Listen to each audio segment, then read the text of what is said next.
Beginning Hot Data podcast in 5, 4, 3, 2, 1.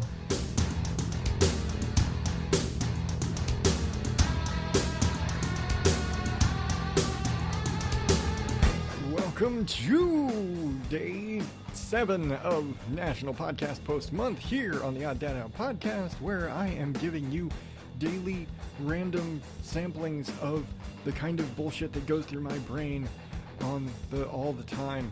And I'm trying to do 30 days of podcasting because I'm glutton for punishment. I don't know a better way to put that. Let's fade that down. We're going to fade that down because I'm on a different thing today, so I can do that. How you doing? I am back in the office because my wife got out of work early and she wanted to take a nap. And so I'm not in my closet studio. I'm back in my office studio.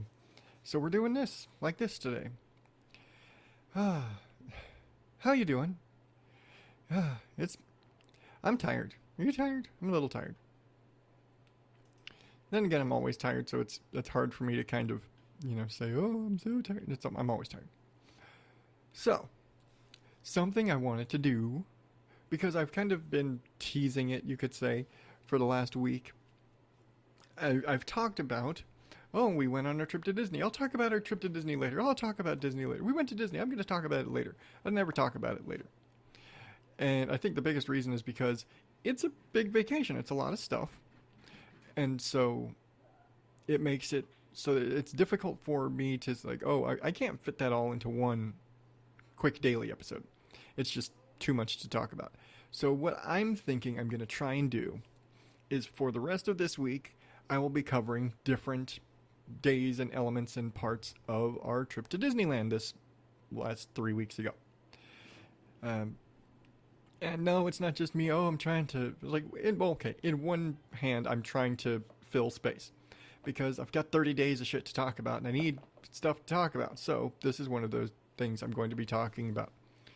But also, it would take me an hour, 2 hours. It'd take me a long full regular episode, to cover the whole vacation. So I figured, we were there for 3 days. There's lots of different things we did. It's a 6-hour drive.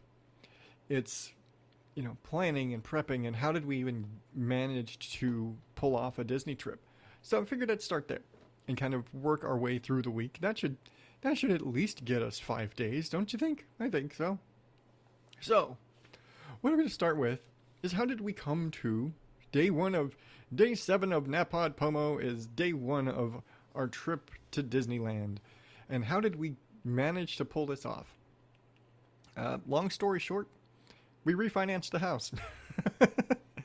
That's really it. Because if you've ever tried to plan out and I want to go to Disneyland, you very quickly find out, or Disney World, or Disney anything. You ever want to go to an amusement park? It's fucking expensive. Period. We had the idea of going to Disney years ago. When the kids were a substantial time. They were all younger. Duh. But when Sam was still a baby, we had the idea of, it'd be nice. I wasn't necessarily interested in, I want to go to Disneyland because it'd be cool. I was but the boys would enjoy it. But we decided we would not even consider making a trip to Disney anything until all of the boys were old enough to appreciate it and remember it. Because I don't see the point in taking a toddler to Disney when they can't remember shit. If they don't have the motor skills to write their name, they probably aren't going to be able to remember a trip to Disneyland without help.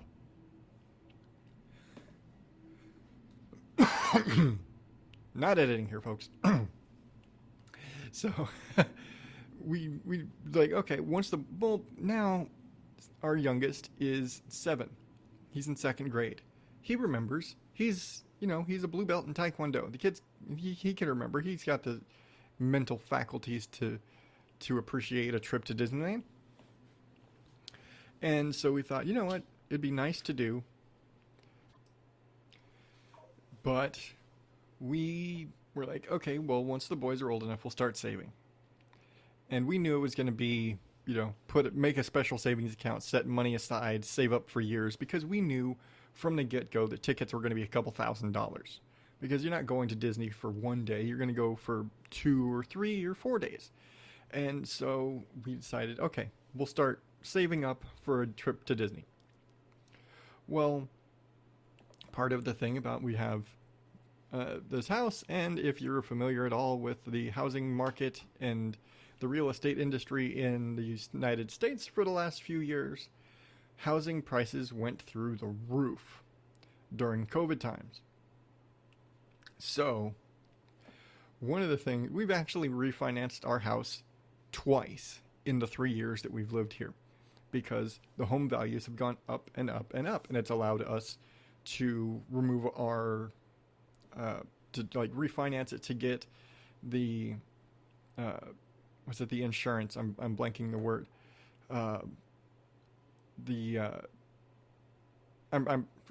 have an FHA loan, I'm blanking the word, but the special insurance you have to have on your loan for when you have a lower interest rate or a lower down payment, basically. Anyway, we can get that insurance payment taken off. We can lower our monthly payments. So we're like, yeah, sure, great. And then come around the next year after that, with this last September. Was it really that long ago? I don't even remember. But come around again a year later, and we're like, we just, for shits and giggles, looked into what the value of our house would be, because we'd realized that we'd done some upgrades. We'd we'd put ceiling fans in that weren't there. We had landscaped the backyard. We'd installed a solar panel array on the roof. All of these things contribute to the value of the house. So we're like, hey, I wonder what the actual property value is of the house now. So we get it appraised and find out, oh, it's over $500,000 now. The price of our house, the value of our house has almost doubled. Not quite, it's more like an extra, like 75% higher than the original price. But it's almost doubled in 3 years.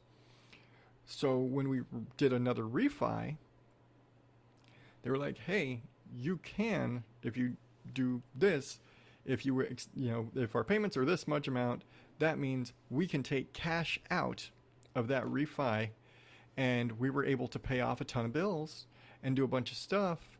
And it also allowed us to have a savings account, like a kind of a vacation nest egg.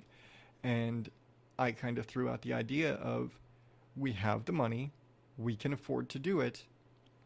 What if, backtracking, this is actually also how we had my mother-in-law come out here for Christmas and stuff like that. We did a lot of how we paid for our train trip over the summer, all that. Yeah, it all came out of that. Anyway, I had the idea, hey, let's do Disneyland. We've wanted to do it. We wanted to take the boys. They're all old enough. We have the money right now to do it. We know it. We can look it up. We can buy it. We can cover with all the money we have from this. We can afford the tickets. We can afford a hotel. Let's do it. And so we did. And we, went in, and we were being kind of tricky with purchasing it, because we found out you can actually pay for you can order a Disney vacation package with the tickets and all the hotel and all that, and book it through Disney. And when you do that, you can make payments on it. You don't have to just throw down $2,000 or whatever it is, however many days your tickets and however many people. You don't have to just plop all that down into one go. You can say, I'm going to make payments on it. And so I think you have a year that you can book a Disney vacation out to pay it off. I think. Don't quote me on that. But one of the ways you can make payments on it is through the Disney app using Disney gift cards, which are available in just about every grocery store. And if you have a Kroger family grocery store, which we have Fry's out here, you can buy those cards and get double fuel points.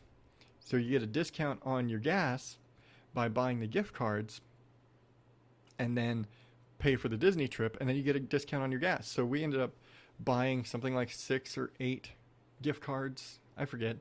I just started, like, every grocery trip, I'd go in there and buy another card, and we'd pay it and pay down the balance just to basically rack up fuel points and pay down Disney until we paid it all off. And I already talked way back at summer vacation time about how we unveiled the news that we're going to Disney, because we kept this a secret from the boys all the way until the summer, because it wasn't just us going. One of my brothers and his family and my mother-in-law and sister-in-law were also coming with us. And just big family vacation, really fun. Great idea. Way to go. But yeah, it really just came down to, we're going to, we're doing this because we have the money and want to use it for something that everybody's going to appreciate. We had that money, and yeah, we could have stuck it in a savings account and sit there and be like, oh, there's money in the bank. Okay, which is, all things considered, a good thing to have. But also, like, are we going to appreciate having this money that we like, hey, we've got this extra money. We want to do something that everybody's going to appreciate, that, not just, oh, we paid off the credit cards. Yay! We paid off the credit cards. No, we wanted to appreciate the money. So again, Disney. Even with, I will say, because you and I both know that inflation is through the roof right now, and shit's getting more expensive, and we really did have to dig into, we have tapped out what was remaining from that extra cash and that extra savings we had. We have tapped out that because of the cost of everything going up. But I still will say, I'm glad we went.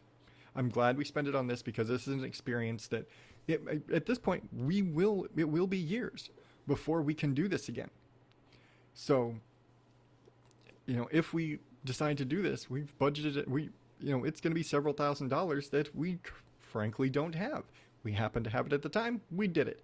And I'm glad we did it. And I'm glad we did it at Halloween time, because we went there. Disneyland during Halloween, everything's Halloweened out. We did the Oogie Boogie Bash. But all of that is coming later in the week. I will get there. But yeah, I know, I'm kind of teasing you with it. But hey, now you know what to look forward to for the rest of the week. But that's how we got there. That's how we were able to pull it off. Because, we're a working family. We're not super well off. Disney's fucking expensive. But that's how we kind of managed to swing it. I think tomorrow we'll get into the trip. I think we'll get into the trip tomorrow. The actual pulling shit off and getting out there. And the drive was funny. I'll just put it that way. So, can I pull up? Let's see. Now, I'm doing the music on the fly. So, if this gets messed up, let's see where we are with the music. You know what? Yeah, we got some music going. So, I just want to say, until tomorrow, oddballs, thank you and good night.